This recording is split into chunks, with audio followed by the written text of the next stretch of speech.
Hi, welcome to my reading. I'm going to do a quick reading on what your love life and romantic relationships are here to teach you and what lesson you can take from them. I have four pals here, pal 1, 2, 3, and 4. Right now, I'm going to start off with pal 1. So, pal 1, what is your love relationships and romantic partners here to teach you? Oh, what I'm picking up for you, Pal One, is that you're here to learn through your romantic relationships the beauty of having different choices and not feeling like you have to overly commit yourself too fast in a relationship or tie yourself down to one type of particular a relationship or to one type of person.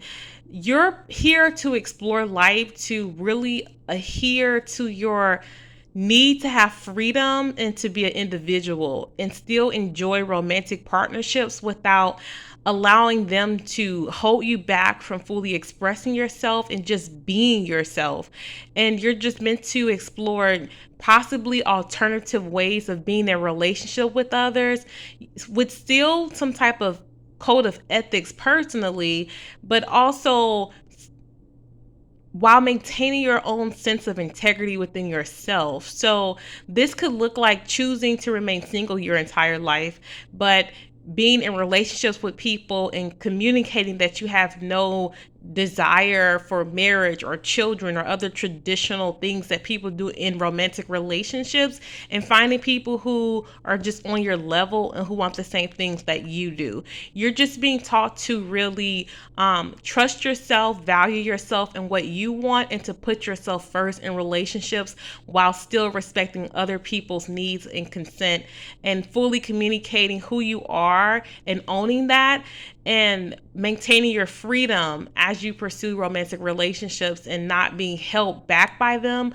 but allowing them to enhance your life and your larger life goals. So you're just being taught that there's beauty in having choices, there's beauty in being able to make decisions about who you are and what you want at different junctures in your life, and to do that responsibly and while fully communicating where you stand with people and allowing them the choice to choose as well how they want to relate with you. So that's what I'm picking up for you, pal number 1. Thank you so much and have a good day. Pal number 2, what are you here to learn from your romantic relationships and romantic partners? What lessons can you take away from your love life? I'm picking up for you, pal number 2, that some of you have a very strong physical sexual appetite. You may have a strong physical attractions to romantic partners. So some of you may fall into the category of not fully owning this aspect of yourself or liking this aspect of yourself. You may come from a childhood or culture that shuns physical sexuality or exploration. You may be taught that, wanting to be sexually attracted to your partners and highly valuing that is too shallow. And so you're being taught to really own this aspect of who you are and to fully express your sexuality, to fully own your sexuality and your sense of pleasure and what brings you pleasure in your romantic relationships without feeling shame about it, without allowing other people to shame you. You're encouraged to explore this aspect of yourself, consensually, of course, within your romantic relationships with others, and to not be shamed by these aspects of yourself. And others of you may also not necessarily have a problem with owning this aspect of yourself. Others of you who pick this pal may have a trouble with not having enough discipline in this area. Some of you may talk to any person that you're physically attracted to without really getting to know them or hold higher standards for them. Some of you may allow your sexual impulses lead you to bad decision making in your relationships and who you choose as partners and how you hold yourself accountable when it comes to your boundaries, when to cut off a relationship, how to communicate your needs if it's just a sexual interest you have in someone. Some of you are being asked to be more disciplined in this aspect of yourself in relationships, to where while on one hand it's really good to be physically attractive and interested in sex with other people in your love life, however, you're still held to a certain standard of being disciplined and fully communicating those particular intentions with your partner so that they can make a choice in how to engage with you. And you're also likely being taught to still use common sense and be grounded in selecting partners, and to look beyond your sexual attraction to someone or your physical attraction to them. Especially if you become more interested in a serious relationship, think about your long-term values. Think about how you will feel like if you're combining some type of physical or financial assets with someone. Especially some of you in this pal are interested in marriage, and so Spirit is saying to just really think at the long term. Sometimes when you're making certain decisions, don't always just go with the easiest person there is to hook up, or the person who you think just so attractive without considering their integrity or just who they are as a person. You can really have both. So you don't have to choose one or the other. That's what I'm picking up for you, pal number 2. Thank you so much for watching, and have a good day. Pal number 3, what are you here to learn from your personal love relationships and romantic partners? And what lesson can you take from your love life? Oh, one thing I'm picking up is that some of you have people who are around you who are already in your relationship atmosphere. So someone you've already dated, someone you've already expressed interest in dating, that could really be a good source of loyalty and friendship for you.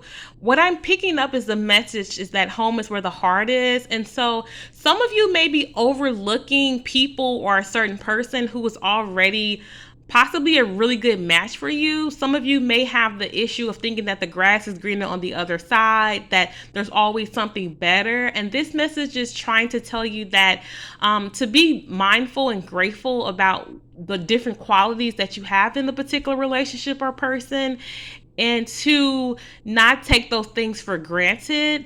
And at the same time, do better to communicate your needs when you feel like they're not being met in relationships, and to really evaluate someone's character and how you guys really align with each other, and if you're compatible with each other and your different values when selecting a relationship. Because what I'm picking up for this pal is that your love life could actually be a wonderful source of companionship, friendship, and loyalty for you if you select the right person for the right reasons. And it could be a wonderful asset to you, especially when it comes to establishing a long-term foundation physically, whether it's buying a home and just having a solid, healthy, loving, trusting relationship and companionship. But also, if you're interested in building up your own sense of self-esteem and self-love, that's something that also can be built in companionship with a partner. So this is just reminding you that the things that you're looking for are within you, and they're also around you, and to not overlook certain people for superficial reasons, and that it's important to value friendship when you're selecting partners and making sure you're choosing people for the right reasons, because your love life can be a wonderful source of material and emotional support for you. I'm really picking up this sense of family and loyalty and friendship. These things are going to be very important to you in your romantic partnerships, and these are possibly important values for you to look out for when you're selecting partners, especially if you're interested in some type of serious commitment, and even for just short-term casual commitments. Making sure you trust yourself with that person, making sure you can trust that person, making sure that they're just a at least at a minimum, a good friend to you and other people, watching how they treat people. And if you're interested in loyal partners, just making sure you can also express those characteristics as well, and that you're loyal to yourself and to your prospective or current partner. So that's what I'm picking up for you, pal number 3. Thank you so much and have a good day. Pal number 4. What are you here to learn from your love life and your romantic relationships and partners? Okay. Wow. Okay. What I'm picking up for you, pal number 4, is that some of you have been through it when it's come to your love life. You may have lost hope. You may not want to focus on this aspect of your life anymore. Some of you have been through a lot of trials and hardships with your love life in the past and even possibly currently. What I'm picking up is that even though you've been through a lot in your love life, you're being taught to understand that whatever's truly for you is still on the other side of whatever hardships you've been through. So your love life is going to teach you how to remain persistent and hopeful for your future, and to know that everything that you really need to have a great life it really lies within you, not another person. And so you don't have to search for love outside of yourself or to fulfill some other fantasy or dream for a certain type of romantic partnership with a certain person. You can learn how to move forward with your life without it because you truly don't need it. What I'm picking up is that some of you have really set your hopes on a particular person or relationship in the past, or you may be going through something now, some type of heartbreak or sadness. But what I'm picking up is that there's luck on the other side. The message I'm picking up for this group is that there is a blessing in whatever heartache or hardship that you've had. To not cry over spoiled milk. If you're familiar with the tarot, I mean, this is really giving me like some like 8 of Cups energy. Just the message of just not really knowing what you truly have in yourself and overlooking that, and not knowing what your future can possibly hold. Every lesson that you've learned thus far in relationships, to not let that be a source of shame, but a source of strength and hope and wisdom to move forward. And the best way to honor that wisdom is to make more self-affirming decisions, self-trusting decisions moving forward, and just to remain hopeful, because I'm seeing that you're going to get a lucky break. You're being taught to remain hopeful in your romantic relationships, to try to go with the flow, and to know that you're going to eventually get what you need on the other side eventually. But your relationships thus far are teaching you to really value and love yourself, and not trust, not pour too much energy into a certain person or relationship, and thinking that you have to have that particular person or that relationship at that time, or you won't never have love or romantic relationships. You're really being taught to really explore this journey of self-love, self-worth, and self-trust. And also trust in the universe and in spirit that it will lead you to the right person and the right relationship in due time, and that luck is on your side, and that if anything didn't work out in the past or even now, to take that as a blessing, and just as information to move forward without judging yourself or the other person. So that's what I'm picking up for you, pal number 4. I know this isn't the best message, but that's what I'm picking up. I think it's a very hopeful message, actually, that can really help a lot of people, and I hope it helps you too. Thank you so much. Bye.